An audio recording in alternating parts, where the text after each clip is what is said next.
स्त्री, जितने पूरे विश्व में लोग कथा श्रवण कर रहे हैं, देश विदेश में बैठकर भक्त इस पवित्र प्रांगण में बैठकर कथा श्रवण कर रहे हैं, वो अपने भीतर एक उतारिएगा। पुरुष और स्त्री में एक अंतर है। पुरुष जब भगवान के मंदिर में जल चढ़ाता है, जल अगर चढ़ा रहा है तो वह अपने माता पिता, अपने नाना नानी को पार लगाता, दादा दादी को पार लगाता। पर शंकर के मंदिर में अगर कोई स्त्री, कोई नारी, कोई लड़की, कोई कन्या, कोई बेटी, कोई माँ, कोई वृद्ध भी अगर शंकर के मंदिर में एक लोटा जल चढ़ा रही है तो वो अपना मायका और अपना ससुराल दोनों की 71 पीढ़ी को पार उतार देती है।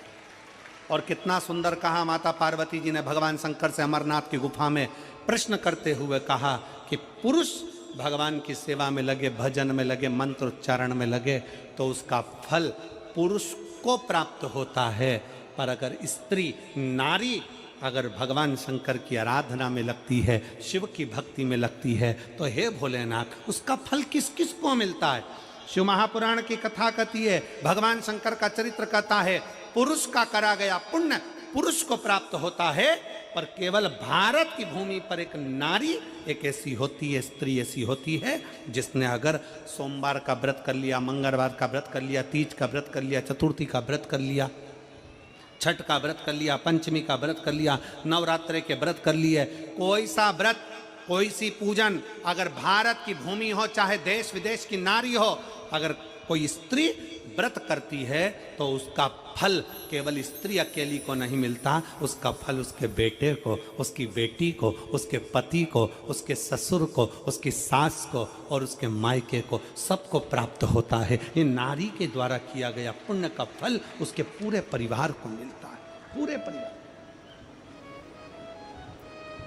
शायद आप लोगों को मालूम है कि नहीं मालूम, हमें ध्यान में नहीं है, करवा चौथ का व्रत किसके लिए होता है? जम के बोलो जरा, इसके लिए करते हो? पति की लंबी उम्र के लिए, ठीक है। और ये पूरी दुनिया जानती है कि करवा चौथ का व्रत पति की लंबी उम्र के लिए होता है। पर कभी मौका मिल जाए तो एक बार गणेश पुराण को पढ़िएगा, और गणेश पुराण में और देवी भागवत में दोनों में स्पष्ट वर्णन आता है कि अगर स्त्री चतुर्थी का व्रत करती है, चाहे वो करवा चौथ हो, चाहे बड़ी चतुर्थी हो, छोटी चतुर्थी हो, किसी भी चतुर्थी का व्रत अगर स्त्री करती है तो उसके पति का तो उम्र बढ़ता ही है, साथ में उसके पुत्र का वैभव भी बढ़ता है, उसके पुत्र का वैभव भी बढ़ता है, उसकी संतान का सुख भी बढ़ता है। तो कोई ये विचार ना करे कि करवा चौथ का व्रत केवल पति के लिए होता है। शिव महापुराण की कथा कहती है कि करवा चौथ का व्रत अगर स्त्री करती है तो पति की तो उम्र बढ़ती है, साथ में उसके बच्चों का वैभव भी बढ़ता है।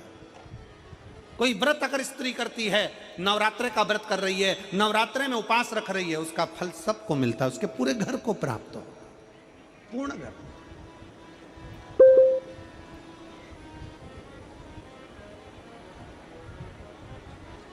शिव तत्व, शंकर की अविरल भक्ति, शिव की उपासना,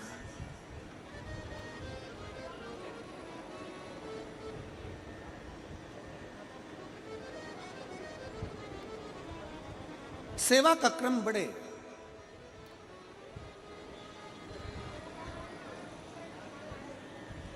मंत्री से ज्यादा मंत्र पर भरोसा रखो, मंत्री से ज्यादा मंत्र पर भरोसा रखो, और संसार से ज्यादा मेरे महाकाल पर भरोसा रखो।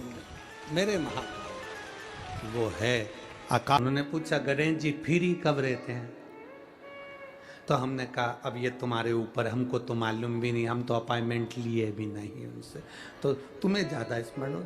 तो किन आप शंकर जी की कथा करते हो, आपको नहीं मालूम कि गणेश जी कब फ्री रहते हैं? हमने कहा गणेश जी फ्री रहने का केवल एक समय होता है, एक टाइम होता है, एक पल होता है, एक घड़ी होती है कि गणेश जी महाराज हमारे घर में आ गए, गणेश जी की सबसे पहली जो आरती हो, उस आरती के समय पर अगर धूप बत्ती जलाई जाए या गोबरी को जलाकर उसमें गूगल छोड़ी जाए और गूगल छोड़ने के बाद गणेश जी का नाम ध्रुम वर्ण कह दिया जाए, तो गणेश जी को तुम्हारे घर की पूजा स्वीकार करना पड़ती है। बस वो समय हम जानते,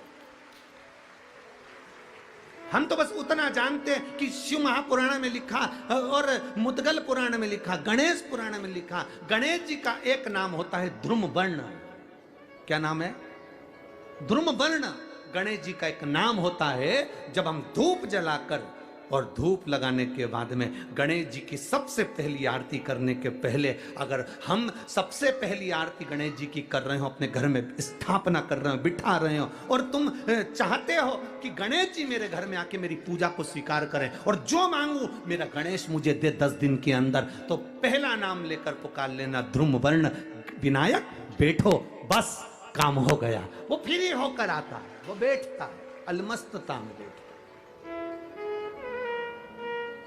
अब वो हमसे पूछे समय क्या है, हमने कहा देखो हमारे को तो मालूम नहीं, बस इतना जरूर जानते हैं कि ध्रुम वर्ण नाम के मेरे विनायक, जो जिनके शरीर से भक्तों के ताप मिटाने के लिए अग्नि तेज निकलता रहता है, जिनके शरीर से धुएं की भांति अग्नि प्रकट होती रहती है। अग्नि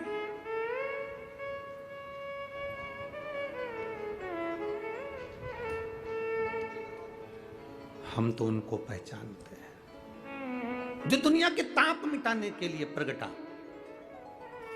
उनके शरीर से अग्नि धुआं तेज पुंज प्रकट हुआ।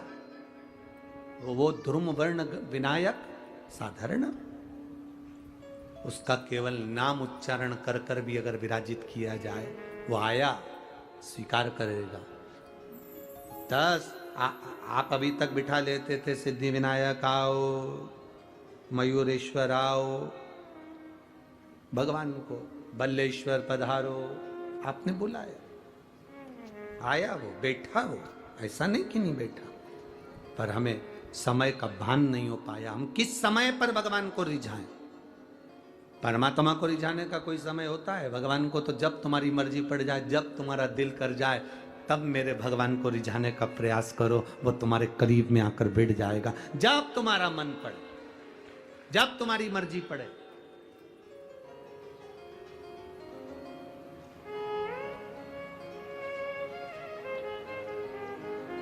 चतुर्थी का व्रत करने वाली जो माताएं होती हैं, जो चतुर्थी का व्रत करती हैं, आज भी चतुर्थी मान्य हो रही होगी, तो चतुर्थी का जो व्रत करने वाली होती हैं, जो चतुर्थी का पूजन करने वाली होती हैं, उनके भीतर का एक भाव होता है कि जैसे ही शाम का समय आए, चंद्रदेव का पूजन करें, चंद्र जब प्रकट हो जाए, कलश भर लिया, उसके नीचे आखा दाना रख दिया, चावल गेहूँ जो भी आप रखते हो पूजन के लिए, ऊपर पात्र आदि रख दिया, जलाशय, फिर अपन ने घी का दिया लगाकर पूजन भी कर ली। तो जो चतुर्थी का पूजन करने वाली होती हैं, जो चतुर्थी का नियम व्रत धारण करने वाली होती हैं, बड़ी बड़ी चतुर्थियाँ करती हैं या उसका नियम धारण करती हैं, तो चतुर्थी का जो पूजन करती हैं वो किस चीज़ के लिए होता है? केवल संतान, पुत्र, परिवार, हमारा कुटुंब, हम जिस कुल में हैं, हमारा कुल वैभव की ओर बढ़े, संपदा की ओर बढ़े और उसकी आयु बढ़े, उसकी आयु बढ़े, वैभव बढ़े। बहुत ध्यान दीजिएगा महाराज, चतुर्थी की पूजन में जो आप आखा दाना रखते हो, गेहूं वगैरह कुछ भी जो भी रखते हो, उसकी बड़ी महत्वता होती है महाराज।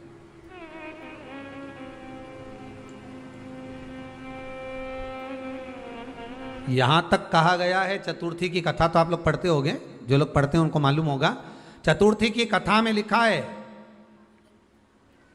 चौथ माता के व्रत में वर्णन किया गया है कि वो आखा दाना जो रखा जाता है, मान लो कोई जरूरी काम होता है तभी आखा दाना को रखा जाता है, संभाल के रखते हैं कि हम इस काम के लिए जा रहे हैं और हमारा ये कार्य सफल होना चाहिए।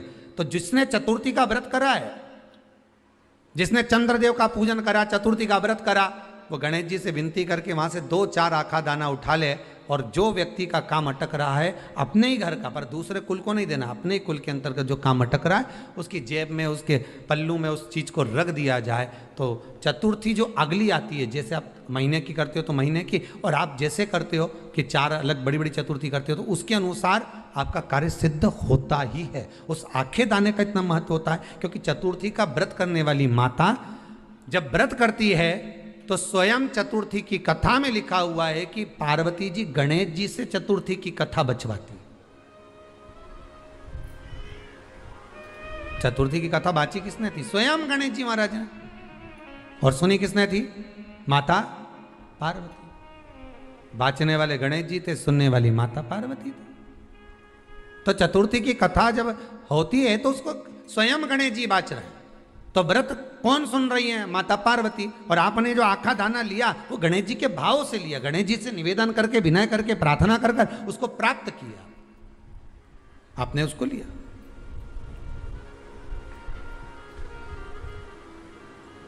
फल प्रदान कर देता है, कार्य की सिद्धता देता है। और एक और चीज ध्यान रखिएगा,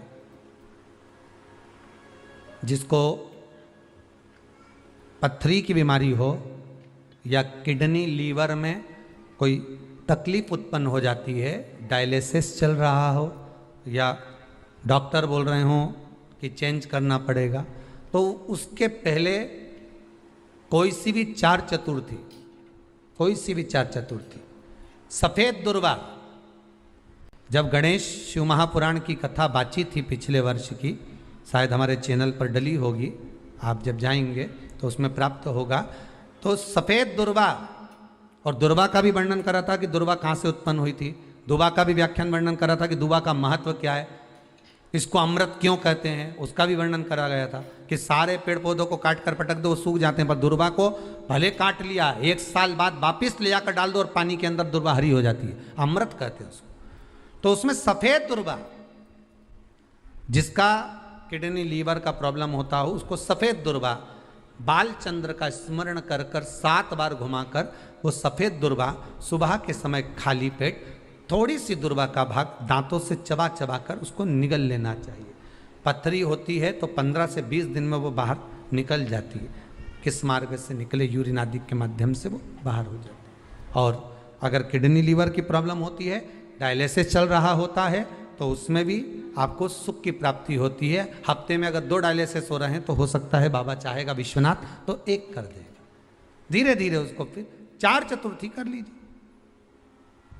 सफेद दुर्वा का, सफेद दुर्वा कहाँ मिलती है?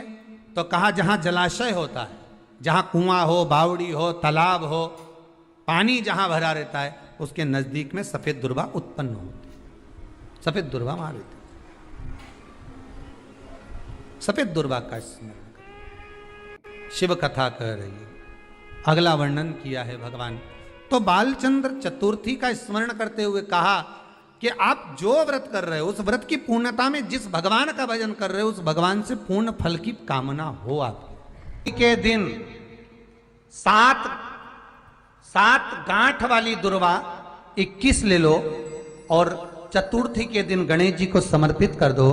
पंचमी तिथि को उस दुर्वा को उठाकर दूध में डाल दो और उस दुर्वा को दूध में डालकर उस दूध में उस दुर्वा को मल लो, और जिसके सफेद चमड़ी पड़ गई हो, चर्म रोग हो गया हो, उस दूध को उस दुर्वा के साथ, दूध नहीं भी हो तो पंचमी के दिन दुर्वा का लेपन शरीर पर कर लें। आधे घंटे तक करने पर पंचमी को प्रदोष काल में स्नान कर लें। महाराज आपको चर्म रोग में आराम लग जाएगा, सफेद चमड़ी अपने असली रंग में आना प्रारंभ हो जाएगी। गणेश पुराण दुर्वा का मूल बता। महाराज 21 दुर्वा के 108 बंडल बना लो। अगर एग्जाम में बैठ रहे हो, सरकारी परीक्षा में बैठ रहे हो, पास नहीं हो रहे, नौकरी नहीं लग रही, बहुत जगह इंटरव्यू दे दिया, 21 दुर्वा के 108 बंडल बनाओ, उसकी माला बनाओ और देवी के मंदिर में, माता जगदम्बा के मंदिर में, अर्थात जहां शंकर पार्वती पूर्ण परिवार विराजमान हो, ऐसे देवी के मंदिर में गणेश जी के गले में वो माला अर्पण करिया है, अपना नाम बोलकर और जिस एग्जाम में बैठ रहे हैं उसका भाव वर्णन कर कर महाराज, और वहीं से एक पुष्प लेकर अपने कमरे में जहां पढ़ते हो कांच की प्लेट में उस फूल को रख दीजिए और दूसरे दिन एग्जाम के लिए चले जाइए, आपको उसका फल अवश्य मिलेगा, अवश्य मिलेगा, आप उसमें उत्तीर्ण होंगे, फल प्राप्त होगा। दुर्वा सुख का अनुभव करा देता, आनंद घर में शांति ही ना रहती हो, सुख ही नहीं है, क्लेश 24 घंटे बना हुआ है घर में, ना कोई बात ना कोई प्रसंग, उसके बाद भी सबका मुंह फूला हुआ है, उसके बाद भी सबका चेहरा उतरा हुआ है।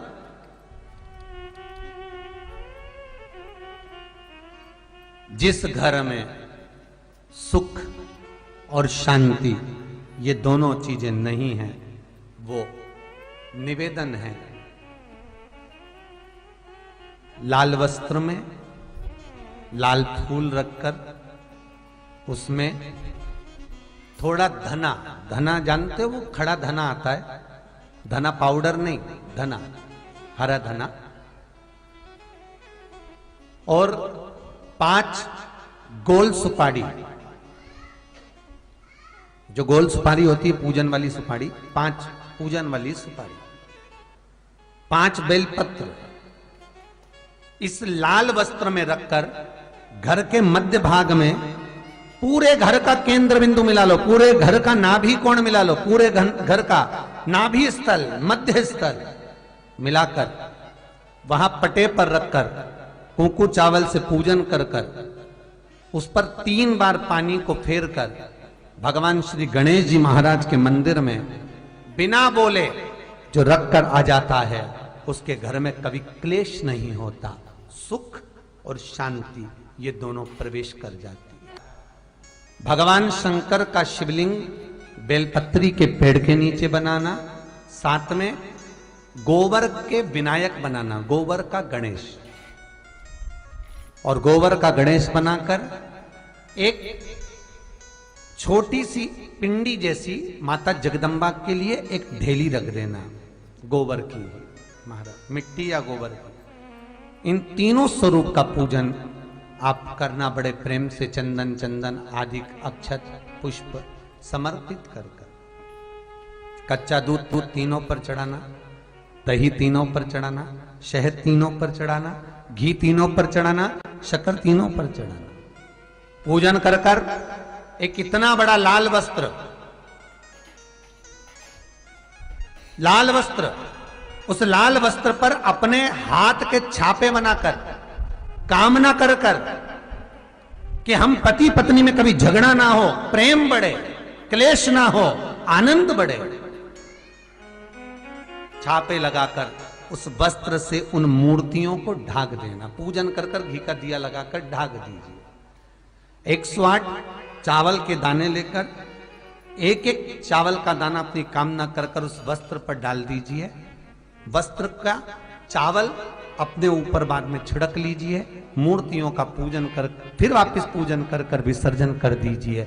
अगर अदालत में केस भी चल रहा होगा तलाक तक का, तो भी प्रेम बढ़ सकता है और आपका जीवन सुखमय हो सकता है, आनंदित हो सकता है।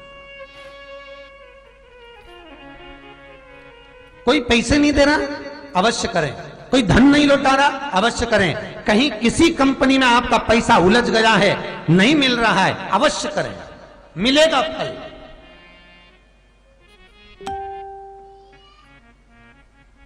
लाखों रुपए डूब रहे हैं, एक बार करने में क्या जाता है, निकल आएगा पैसा, कामना कर कर है दुर्वा, क्या प्रियता है दुर्वा।